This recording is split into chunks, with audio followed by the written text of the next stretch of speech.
Hello friends, आप सभी का स्वागत है आपके अपने यूट्यूब चैनल स्टडी स्मार्ट में। हम सीईटी ग्रेजुएशन लेवल के जो हिंदी ग्रामर के आए हुए क्वेश्चन थे उसकी चर्चा कर रहे थे। तो उसी श्रृंखला में हमने एक पेपर तो सोल्व कर लिया था, बाकी के जो पेपर थे उनका सॉल्यूशन हम धीरे धीरे करेंगे। तो आज एक अलग सीईटी का पेपर हुआ था, उसका जो प्रश्न आए थे हिंदी ग्रामर के, उन सारे प्रश्नों की चर्चा हम करेंगे। ये B23 वाला जो कोड है उसकी हम आज चर्चा करेंगे। तो चलो शुरू करते हैं हम। इसमें हम ओनली हिंदी ग्रामर के आए हुए प्रश्नों पर चर्चा करेंगे। तो आज का हमारा पहला क्वेश्चन है, स्वर संधि के मुख्य भेद कितने होते हैं? Option A 7, option B 4, option C 5, option D 6। इसमें हमसे पूछा गया है कि स्वर संधि के कितने भेद होते हैं। तो ये सभी को पता है 5 भेद होते हैं स्वर संधि के, उनकी हम यहाँ पे चर्चा कर लेते हैं। पहला है दीर्घ स्वर संधि, स्वर संधि, गुण स्वर संधि, वृद्धि स्वर संधि, यण स्वर संधि और पांचवा है हमारा अयादी स्वर संधि। ये सभी जो थे स्वर संधि के भेद थे। तो यहाँ पे हमारा ऑप्शन सी जो है ये राइट आंसर है। नेक्स्ट क्वेश्चन पे चलते हैं। घर का जोगी जोगड़ा आन गांव का सिद्ध लोकोक्ति का अर्थ है। ऑप्शन ए गुण के विरुद्ध नाम होना, ऑप्शन बी निकट का गुणी व्यक्ति कम सम्मान पाता है पर दूर का अधिक, ऑप्शन सी उच्च और साधारण की तुलना कैसी, ऑप्शन डी काम न जानना और बहाना बनाना। सबसे पहले हमें देखना है कि यह एक लोकोक्ति है। घर का जोगी जोगड़ा आन गांव का सिद्ध, ये रिपीटेबल लोकोक्ति है, पहले भी किसी एग्ज़ाम में पूछी गई थी। इसका राइट आंसर होगा निकट का गुणी व्यक्ति कम सम्मान पाता है पर दूर का अधिक। तो ऑप्शन बी जो है हमारा राइट आंसर है। घर का जोगी जोगड़ा आन गांव का सिद्ध, इस लोकोक्ति का अर्थ है निकट का गुणी व्यक्ति कम सम्मान पाता है और दूर का अधिक। नेक्स्ट क्वेश्चन पे चलते हैं। इनमें से कौन सा चिन्ह अर्धविराम के लिए प्रयुक्त होता है? इसमें जो है अर्धविराम का पूछा है, ये पहले भी आया हुआ था, हमें हाल ही में कोई एग्ज़ाम हुआ था उसमें हमने चर्चा भी की थी। तो अर्धविराम के लिए प्रयुक्त होता है ये वाला चिन्ह। तो ऑप्शन बी जो है हमारा राइट आंसर है। ये तो होता है अर्धविराम के लिए। ये चिन्ह होता है योजक, जिसे हम हाइफन बोलते हैं। ये होता है अल्पविराम, जहाँ थोड़ा रुकना पड़ता है, ये है अल्पविराम का। और ये वाला चिन्ह जो है ये अपूर्ण विराम या उपविराम, अपूर्ण विराम या उपविराम चिन्ह का ये वाला यूज़ होता है। और ये जो है ये निर्देशक या विवरण, इसको हम ऐसे भी लिखते हैं, ये विवरण चिन्ह। तो यहाँ पे हमारा राइट आंसर होगा ऑप्शन बी, ये अर्धविराम है। नेक्स्ट क्वेश्चन पे चलते हैं।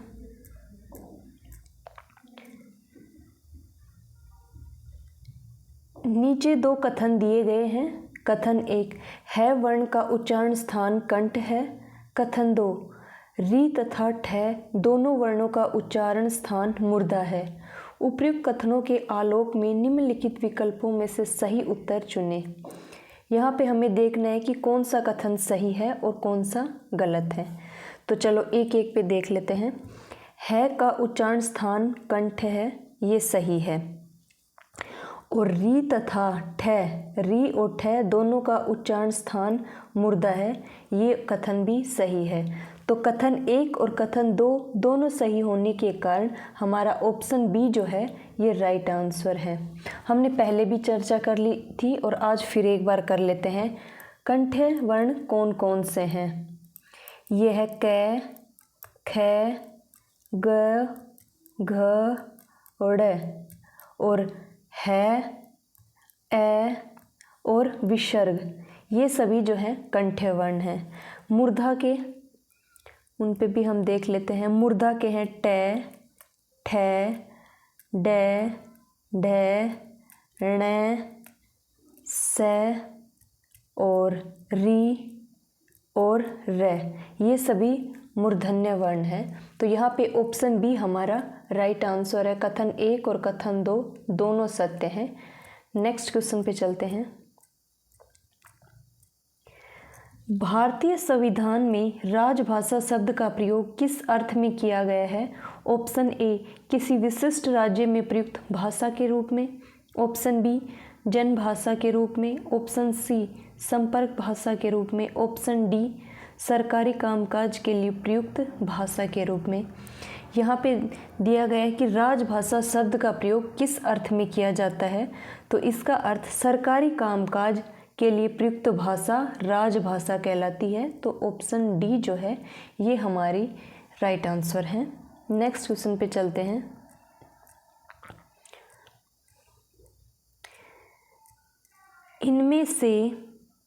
इनमें से कौन से व्यंजन संधि के उदाहरण हैं?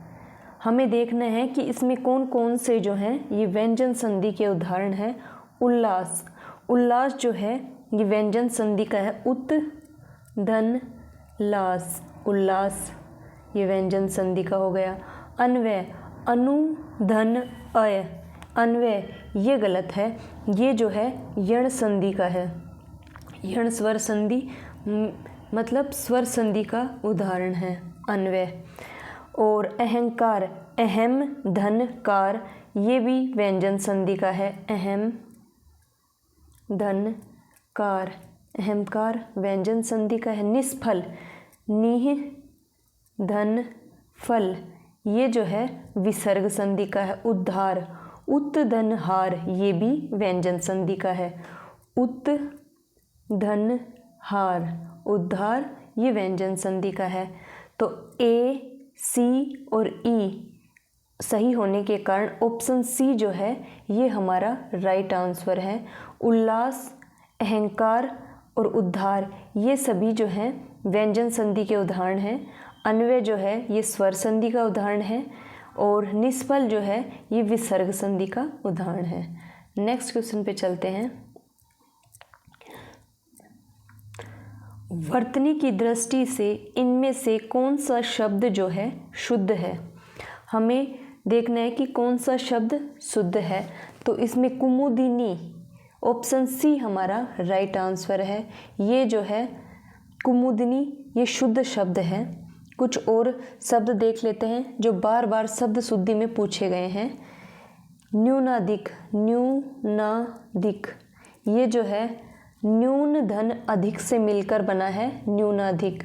पक्षीगण, पक्षीगण में जो है अगर पक्षीगण लिखा जाएगा तो ई की मात्रा छोटी आएगी और अगर पक्षी अकेला लिखा जाएगा तो उसमें ई की मात्रा बड़ी आएगी। ऐसे ही है एक षड दर्शन, षड दर्शन, षड दर्शन पड़ोसन नहीं होता, वो होता है पड़ोसिन, पड़ोसिन ये कई बार पूछा गया है। इसमें पड़ोसिन होता है न कि पड़ोसन। एक है परिणीता, परिणीता, परिणीता नहीं होता, ये होता है परिणीता।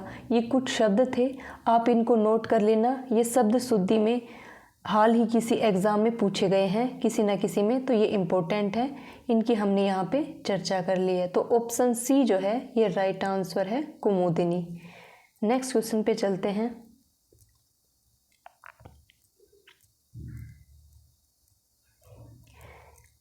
इनमें से कौन सा विसर्ग संधि का उदाहरण नहीं है? हमें यहाँ पे देखना है कि कौन सा जो है विसर्ग संधि का उदाहरण नहीं है। तो चलो देखते हैं। नीरस, नी धन रस, नी धन रस ये विसर्ग संधि का उदाहरण है। निश्चय, नी धन चय, निश्चय, नी धन चय, निश्चय ये भी विसर्ग संधि का उदाहरण है। दुष्कर, दूह धन कर, दुष्कर ये भी विसर्ग संधि का उदाहरण है। उन्नति ये विसर्ग संधि का उदाहरण नहीं है। तो ऑप्शन डी जो है ये हमारा राइट आंसर है। उन्नति का होगा उत धन नति, उत धन नति, ये जो है व्यंजन संधि का उदाहरण है। उन्नति जो है व्यंजन संधि का उदाहरण है।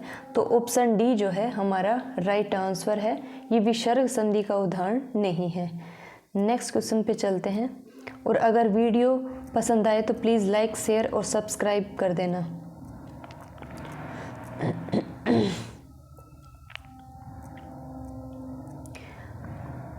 यहाँ पे समास का क्वेश्चन है। परोक्ष में निहित समास है। ऑप्शन ए तत्पुरुष, ऑप्शन बी अव्ययी भाव, ऑप्शन सी कर्मधारय, ऑप्शन डी बहुव्रीहि। इसमें हमसे पूछा है कि परोक्ष में कौन सा समास है, तो इसमें राइट आंसर होगा ऑप्शन बी। इसमें अव्ययी भाव समास है। इसका समास विग्रह होगा अक्षी से परे। परोक्ष का होगा अक्षी से परे, परोक्ष। अक्षी होता है आँख, आँख से परे परोक्ष। इसमें जो है पहला शब्द जो है अव्यय है या उपसर्ग है। इसमें पहला पद जो है अव्यय या उपसर्ग होता है अव्ययी भाव समास में। ठीक है, तो ऑप्शन बी जो है ये हमारा राइट आंसर है। नेक्स्ट क्वेश्चन पे चलते हैं। ये पारिभाषिक शब्दावली का क्वेश्चन है, मिलान वाला, तो इसको हम देख लेते हैं। सूची 1 के साथ सूची 2 का मिलान करना है। एक तरफ सूची 1 में इंग्लिश शब्द दे रखे हैं तो दूसरी तरफ में उनके हिंदी अर्थ, तो इनका हमें मिलान करना है। और ये किसी न किसी एग्ज़ाम में पूछे गए हैं, इनकी हमने काफ़ी बार चर्चा कर ली है।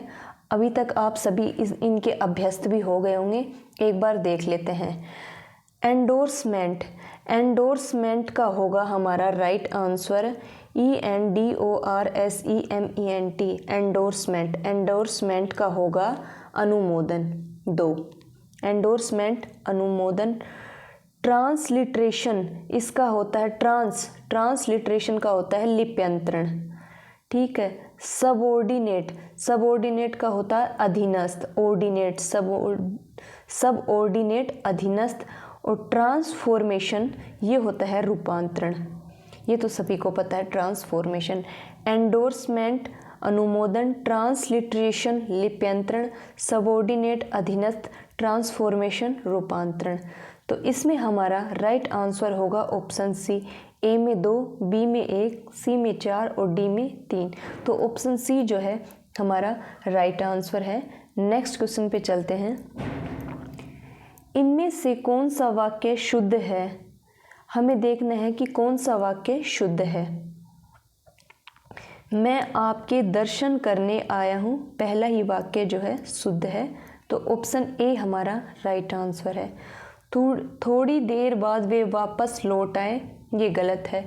इसका शुद्ध रूप होगा थोड़ी देर बाद वे लौट आए या वापस आ गए।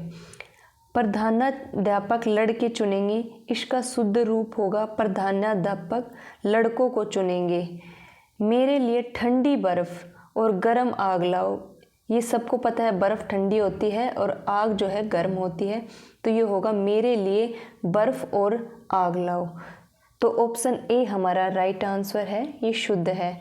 नेक्स्ट क्वेश्चन है हमारा, संस्कार शब्द में कौन सा उपसर्ग है? संस्कार, इसमें उपसर्ग है सम, तो ऑप्शन सी जो है ये राइट आंसर है। नेक्स्ट क्वेश्चन पे चलते हैं। इनमें से कौन सा गुणवाचक विशेषण नहीं है?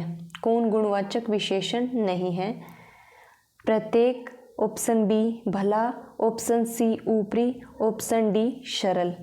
इसमें हमें देखना है कि गुणवाचक विशेषण नहीं है वो कौन सा ऑप्शन है।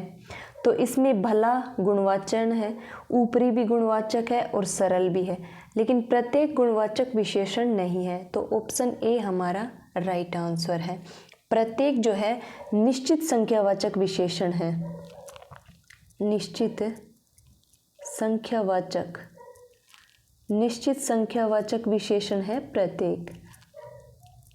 तो यहाँ पे हमारा राइट आंसर हो गया ऑप्शन ए। नेक्स्ट क्वेश्चन पे चलते हैं।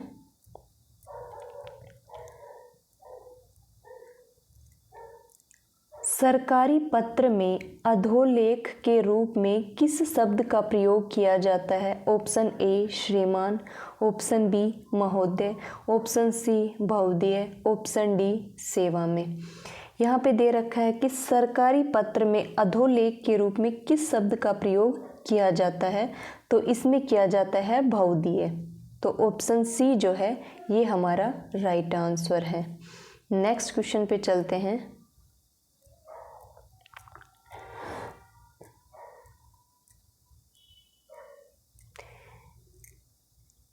इनमें से कौन यमुना का पर्यायवाची नहीं है? Option A Arkaja, option B Krishna, option C Kalindi, option D Dhruvnanda. इसमें पूछा है कि यमुना का पर्यायवाची नहीं है। ये प्रश्न हमने काफ़ी बार कर लिया है, तो आप सभी को पता होगा। अर्कजा यमुना का होता है, कृष्णा भी यमुना का होता है और कालिंदी भी यमुना का होता है, लेकिन ध्रुवनंदा जो है ये यमुना का न होके गंगा का पर्यायवाची है। तो ऑप्शन डी हमारा राइट आंसर है।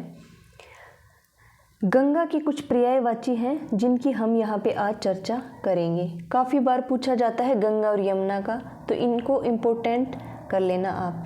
गंगा का होगा देव नदी, देव नदी, मंदाकिनी, मंदाकिनी, भागीरथी, भागीरथी, देवपगा, देवपगा, सुरधुनी, सुरधुनी, सुरसरी, सुरसरी, त्रिपथगा, त्रिपथगा, त्रिपथगा, जाह्नवी। ये इम्पोर्टेंट है जाह्नवी। तो ये यमुना का न होके गंगा का होता है जाह्नवी। और सुरसरिता, सुरसरी, सुरसरिता, ये सभी गंगा के पर्यायवाची हैं। तो हम यहाँ पे यमुना के भी कर लेते हैं। यमुना के पर्यायवाची कौन कौन से? यमुना का एक हो गया कालिंदी, कालिंदी हो गया। सूर्यसुता, सूर्यसुता, रवितनया, रवितनया, अर्कजा, अर्कजा, भानुजा, भानुजा, जमुना, जमुना, रविसुता, रविसुता, कालगंगा और अक्र। ये सभी जो है यमुना के पर्यायवाची है। सूर्यसुता हो गया, रवितन्या होगा, अर्कजा हो गया, भानुजा हो गया, रविसुता, रवि, रवि, इनमें सब में जो आ रहा है भानु, ये सभी यमुना के पर्यायवाची हैं। तो यहाँ पे हमारा राइट आंसर हो गया ऑप्शन डी। ध्रुवनंदा जो है ये यमुना का पर्यायवाची न होके गंगा का पर्यायवाची है। वीडियो को ज़्यादा से ज़्यादा शेयर करना ताकि सभी लोग जो है हिंदी ग्रामर के प्रश्नों की जो है ये हमारी सीरीज चल रही है इसका लाभ उठा सके। मिलते हैं नेक्स्ट वीडियो में, तब तक के लिए धन्यवाद।